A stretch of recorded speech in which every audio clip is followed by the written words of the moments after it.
What's up, agency owners? Jason Swenk here, and I have an amazing guest on today's show. We're going to talk about what is the milestones that you go through in order to build an over $80 million agency. Yes, $80 million. I want you to sink that in because a lot of you are trying to get to the eight-figure mark or the nine-figure mark. So we're going to talk about the milestones that you go through. And I have an amazing guest who's been in the industry and been with Wong for over 27 years. So let's go ahead and get into the episode.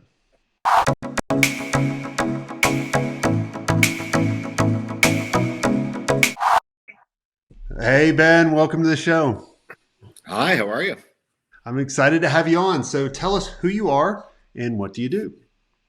I am Ben Weiner. I am the CEO of Wong, which is, as you pointed out, a 28-year-old at this point, former advertising agency that has evolved into a global experience design company. That's incredible. And so we were talking in the pre-show that you were employee number 4. So talk about the progression and, how did Wong Duty get started? And first off, just tell people how you guys came up with the name, because I'm sure people are, I was very interested before. It's a really funny name. It's a really boring story. Wong was founded by two people, Mr. Wong and Mr. Duty. Otherwise, why would you ever call a company that? And for the most part, we've survived the credibility problem that we start with. But there are still a couple clients that we've had over the years that have said, there's no way our board of directors is hiring Wong Duty. Can we just call you WD? And we're like, sure, whatever it takes for you to get Ben Weiner from Wong Duty employed. That's just so great. Well, tell us when you were employee number 4, like how did you start, and kind of walk us through your progression through the agency, and then we can jump into kind of the different milestones that you've seen over the years. In college, I was a big fan of the show Melrose Place, which dates me and dates anyone who gets that reference. Oh, I love But that. Yeah, I think we're the same graduating from age. college, yeah, graduating from college with a useless liberal arts degree and a short attention span, advertising seemed like a really fun, interesting thing to do. And through a friend of a woman who was in book club with my girlfriend's mother, which is how all good things happen. I happened to get introduced to this guy, Pat Duty, who had just started this agency. We had lunch, we hit it off, and he offered me this amazing opportunity to come work for him for free. So I took him up on that. And 15 years later or so, I became CEO of Wong Duty. And then 3 years ago, we sold the company. But it was a pretty interesting evolution from Pat, Tracy, 2 other people, and me in one room to over 1,000 people. And I guess the biggest evolution is going from doing kind of every job in the agency, which you do as an intern, to having no clue what half of the things we do today are, which I guess is management. So it's really, how do you go from a business where your fingerprints are literally on everything to thinking more about structure, to thinking more about strategy, to thinking about how you deploy resources as opposed to how you just get everything done yourself.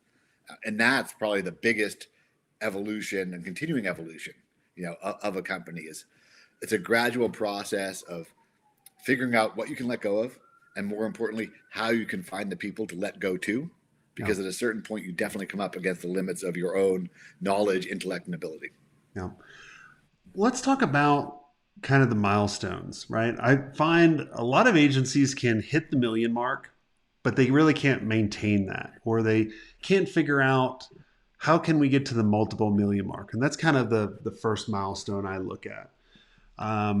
What do you think would what's the shift in your mind? Because I really kind of think it's a mind shift more than anything else to getting to the 2, 3, 4 million dollar range. It comes down to, I think, two things. One is pipeline, and the other is people. And both of them require a leap of faith to get to where you want to be.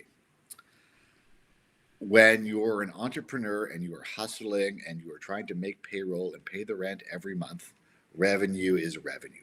And it's really hard. All revenue is good revenue. And at a certain point, what you want is more clients that are bigger than your biggest client, not more clients that are the size of your smallest client.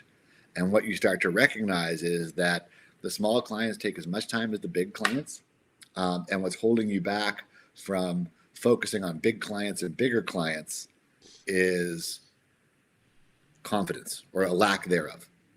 And so as entrepreneurs, when you're living with that nightmare of today is the day when my phone rings, all of our clients fire us, and then it never rings again, it's very, very hard to say, you know what? We're not going to talk to local businesses anymore, or we're not going to talk to regional businesses anymore, or we're just going to say a hard no to any client below a certain revenue threshold, no matter how nice they are as people, or they don't have any money this year, but man, next year they're going to have a budget. There are all these stories we tell ourselves as agency people to rationalize doing things that we know deep down we shouldn't be doing if we want to grow our business. Or they say, give me a discount and I'll refer you to all my other businesses. Who will also expect a discount and also don't have enough money to change your business. Yes. But once again, absolutely. Absolutely. So that's the pipeline piece. It's really, how do you have a clear vision for what you want your client roster to look like? And how are you actively making decisions that shape that roster?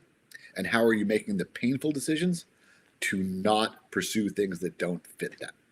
Yeah. So that, and the other thing that you have to recognize is that, clients have aspirations as well. They look at the other clients on your roster and they say, do I want to be in that club or do I not want to be in that club? And so you need aspirational clients to find aspirational clients. And by the same token, if all of your clients are discount seeking, small, scrappy companies, they may be a blast to work for, but they're never going to provide you with the stability and the growth that you need to get to the second point, which is people. And at some point, you got to make that transition from doing things yourself to sort of doing things by delegation to doing things by bringing in a next tier of leadership. And that's very, very different, because I think the first step is you hire people who can do your work for you or can do the things that you do, but more of it. And at a certain point, you've got to hire people who know things that you don't, who do things that you can't, and need to be empowered to take some responsibility for the business. So it can't all sit on your shoulders, for better or worse. Those people are expensive. Those people are taking a leap of faith by joining you, and those people are going to make you uncomfortable, but you're never, ever going to scale your business until you can start to not just delegate, but assign true leadership responsibilities to people who can build your organization. So I think a lot of people struggle with, I can hire for someone to do my job because I can evaluate them if they can do it. So when you get to that point and you're building your leadership team and you're hiring people that know how to do things you don't, and you're kind of clueless on those, how do you evaluate and how do you make sure they're not blowing smoke up your ass?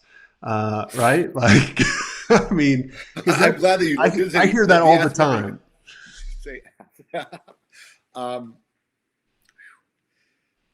It is hard. And, as far as things that create discomfort, absolutely, because we've all been sold a bill of goods by people who claim expertise in the emerging realm that you have to be in. We need who's going to own our influencer marketing strategy? I don't know. That person seems to know what YouTube is. Perhaps they can. Hiring is the hardest thing that we do. It's the most important thing that we do. There is, to me, there's always a value in pedigree. There's that saying, no one ever got fired for, hiring IBM. So generally, if people have come from bigger, better places and have been there for a while, at the very least, they've been well trained. So, where are you sourcing your talent from? And, we generally look to the places that we want to be, for our talent. Places, companies that are 5 years ahead of us on the journey, that are a few $100 million ahead of us on the growth curve. And so that gives you some element of credibility. Some of it's gut. Look, I mean, we all get conned from time to time, but the longer you've done this, the longer you can separate okay, you just threw every single jargon word at me, but what have you actually done? And where is the work product and where are the references? And the other thing is, who have people worked with that you can get to, that and trust, or that know and trust someone that that can give you a real reference, as opposed to the I fired this person, I'm feeling guilty about a reference that you get sometimes when you hear great things about a person that you're not sure about. Oh yeah. Well, you mentioned one thing, your gut. Usually, your gut's never wrong. Because you feel it. Whether you take on the wrong client and you're like, man, like my gut just told me to run, but I needed that money, or you hired that amazing. I remember doing this. I got so close to hiring this amazing 3D artist. I mean, like the most amazing 3D world I've ever seen. He built, but he was the biggest jackass. And my gut was like, do not hire that guy. And the rest of my team was like, man, he's amazing. We'll put up with any shit. I'm like, no, we're not going to do it. Yeah, so we spend a lot of time rationalizing decisions that go against our gut, whether it's clients or people. Part of that's also a mindset shift. As I think we're all naturally optimistic. As entrepreneurs, you need to be, because it's the only way you can dust yourself off whenever you have a setback. So what I've found is people, the assumption is every candidate's amazing and every client is perfect. Versus, why should we take this client? Why should we really be hiring this person? So if your default is always, they're great until proven otherwise, your mind overrides your gut more often than it should. Yeah. So let's talk about building leaders, right? Like we talked about, we got to build the right pipeline. So then we can pick and choose, right? And I think you got to get to a point where, like, I think when we first start, we're building our business on referrals, really, and then you're building it on marketing, and then you have to build it on a machine that's producing to sales, and then you talked about the people. So how can we build better leaders? Because what I find is a lot of agencies I chat with, and I remember going through this in our phase as well. We can get to a certain point, and then everything kept flowing through me like a toll booth. And I'm like, no. Like we have to build the right leaders in order to take over the stuff. And like my goal, and I'd like answer this, and then I got a question for you to follow up, to be like, what do you do every day now that you have 1,000 people on a big leadership team? I want people to know like what that looks like too. So, in the first phase of the agency, everything I did really boiled down to sales. It doesn't really matter what you're doing on any given day. Your focus is driving revenue in the door. I never had sales in my title. I never had business development or new business in my title, but everything I was doing was in service of how do we get more clients and more revenue flowing in this place. At a certain point, that shifts, and now I'd say everything I do is HR, which is not in my title. Another thing I've never really formally had a job in and have never been trained in. But I spend my day trying to get things out of the way of the leaders that we have hired to drive the business to the next level. So I want them to be able to do their jobs. So there are spears that I need to catch. There are obstacles that need to be eliminated. There are sources of confusion that require clarity. And it's really about clearing the path. So there's no glory in it. And some days it feels like you're doing absolutely nothing. And yet what you're doing is the most critical thing, because it allows the people that you care about and the people that you've empowered to drive your business to do what they need to do to be successful for themselves and for you. And so all the most unpleasant tasks are the ones that fall to you. And all the really good, fun business building stuff that you used to do falls to them. And that's a difficult but necessary adjustment. Yeah. So when I was, when we started really getting traction in the first agency, I started realizing there was kind of like 4 or 5 roles, right? One, setting the vision and communicating it to the team, coaching the leadership team, understanding the financials. I hated spreadsheets, but I needed to understand like, here are the KPIs that we're going after, support sales, and then, be the face of the organization. Do you find that now, like, have those roles changed? Like, because I bet you probably had those roles, and do you still have some of those roles? I know, like me, I'm always trying to like you, like I'm trying to take away stuff so my guys can have a clear path. But do you find that those roles still fit what you do, or does that change at a certain level? You summed it up pretty nicely. And what I've found is that the balance changes, over the course of decades, but also on a day-to-day basis. Yeah, the financial piece is interesting because somewhere between you do sales and you do HR, the other thing that I've discovered is half of it's also accounting.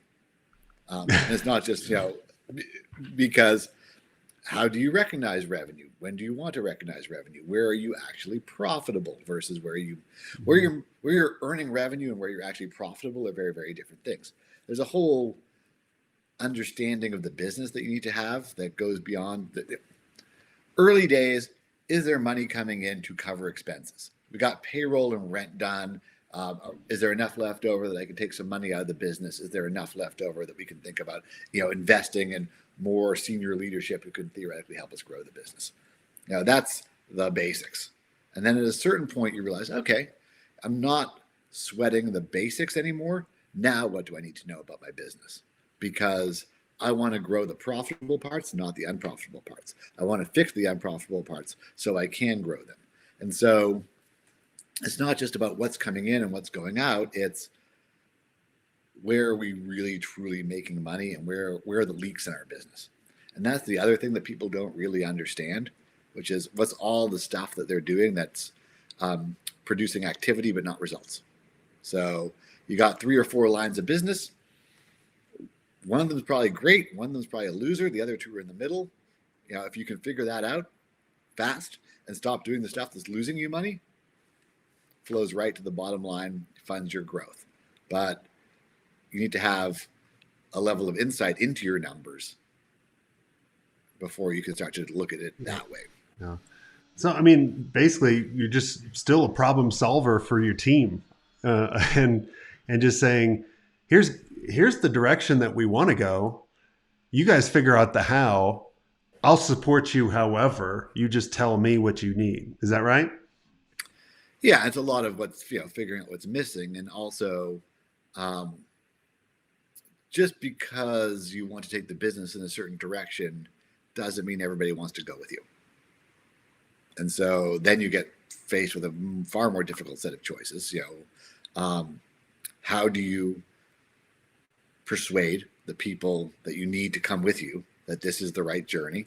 I know that what we're doing and where we're going seems weird or sounds scary or isn't what you signed up for, or it's not at all what you saw in Melrose Place. And that's okay. Because here's where we're going and why, and I hope you can come on board. It's finding people who, can come in and understand that vision and help make it understood, inside the organization.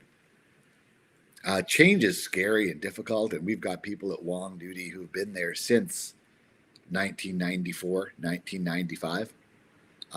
And so part of the balancing act is we have changed radically in that time. We've reinvented ourselves multiple times, and that's great. And then there are some fundamental things about the business that cannot, should not, and will never change, and those need to be protected. And that's figuring out what the real core of your business is versus what's just sort of comfortable or habitual. That's another challenging thing, because you want to know what's up for grabs, and there should be more things that are up for grabs that you're probably comfortable with, but you can't sell your soul for anything. Yeah. Well, yeah, you have your beliefs and the beliefs of the company, and that always stays true. I find, even though your services, your solutions, who you target may change, but talk a little bit about, because you guys have been around. I mean, I started solar when I in '99, so you guys are, a couple years ahead of us. And we went through a lot of different changes. I mean, I remember going through the yellow pages going, "You want a website?" And they were like, "What's a website?" And I was like, "I'll put it on Netscape Composer." um, so talk about, how do you know when the company outgrows an employee that's been there for so long with you? And how do you get past that? Because I think people hold on to people too long as the agency outgrows that individual. Or how do you bring those individuals along, make them better? Oh, I mean, these are hard things, particularly when the my goal has always been to have the agency changing faster than our clients, so that change is never being dictated to us and that we're ahead of the market. And by that same token, I need people who can change as fast as the agency. And so when you realize that people have a fixed mindset, or they are nostalgic for what the agency was, or they can't contribute to the growth, it's a very, very difficult decision to help them find a place where they're going to be better off and happier, but ultimately they're going to be better off and happier. We've had people who came to us and said, "We want no part of this digital thing." And we're like, "That's great. I don't agree with you, but I value everything that you have brought to this company for the last X years. How do we find you a better place to be together? What's our plan?" We have an obligation to the careers and the growth and the progression of the people that choose to work with us, whether or not that work happens in our company. And so our responsibility to mentor and find opportunities doesn't stop when people stop getting a paycheck from us. And so I think if you take that attitude of, you want the right people in the right place, whether or not that's inside your organization, then it becomes a different conversation than, "Sorry, Susie, we're moving on and you're not." Yeah. Yeah, I like that approach, and I think that's the right approach. Because look, I always joke around. I've been fired from every single job I've ever had, other than two, and my best friend owned the company or owned the businesses. And that was when I was little. But yeah, like at the end of the day, I figured it out. I just never liked quitting. But when someone would come along and say, "No, you need to go do this," I was like, "Oh man, thanks. That's very freeing." And the lesson I learned there was like, when you have the people that are not the right fit, find them the right fit, and they'll be so much happier rather than thinking that their life is over. Mm-hmm. And it's a good mentality, because look, agency changes so many times. It's going to outgrow a lot of people, including owners. I see that a lot of times happen, and the owners have to stop out. So it's great. Um, Last question before we wrap up. Talk about, what is it like how did you get from the 8-figure mark to where you're at now? Like, what if you had to pick two things outside of people and the right clients, because we've already covered those? Is there anything else, or is it just boom, boom, boom?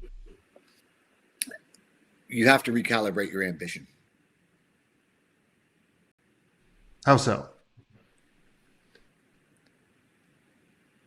When you get to 7 figures, you think, "Oh my God, here I am at 7 figures." And many people think, "I never thought I was going to get here. Wow, isn't it great?"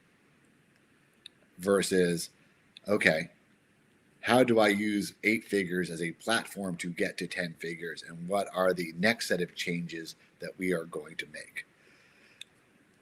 It's like you don't want to be George Bush on the battleship. The mission is never accomplished, which is not to say you can never step back and enjoy where you've gotten, but you need to be looking at all of it on a path to where you want to be. And not everybody has 8-figure, 9-figure ambitions.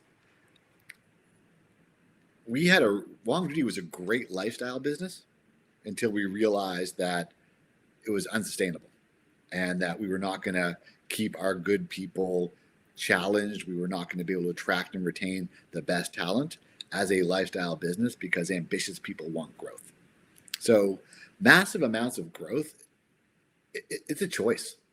And you need to be ready for that choice and recognize that it's not the only valid choice.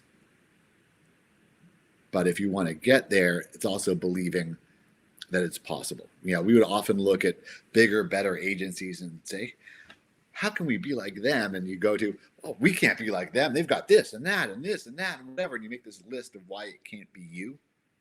And that's another example of our ability to rationalize ourselves into bad decisions or no decisions or settling.